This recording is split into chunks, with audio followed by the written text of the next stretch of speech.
Elle s'appelle désormais « Loi confortant les principes républicains ». Le mot « séparatisme » a été gommé de l'intitulé du texte. 57 articles qui ont bien évolué depuis qu'Emmanuel Macron a présenté son plan début octobre.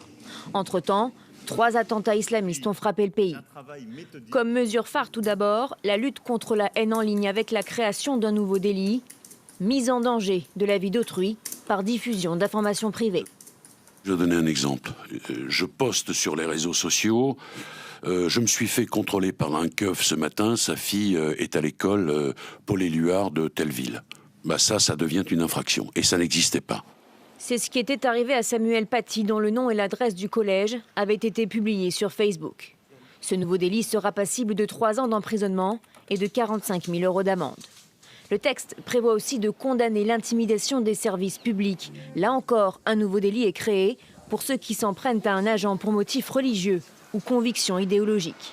Un volet qui a lui aussi été renforcé après l'assassinat du professeur d'histoire. Des parents qui vont voir un enseignant pour leur dire « vous arrêtez d'enseigner les caricatures, la liberté d'expression, demain ce sera une incrimination pénale ». Concernant l'instruction à domicile, rétropédalage de l'exécutif. Emmanuel Macron voulait y mettre fin, sauf exception. Elle reste permise mais mieux encadrée, avec des demandes d'autorisation des parents auprès du rectorat. Contrôle renforcé également dans les écoles hors contrat, avec la possibilité de les fermer administrativement en cas de manquement grave et réitéré.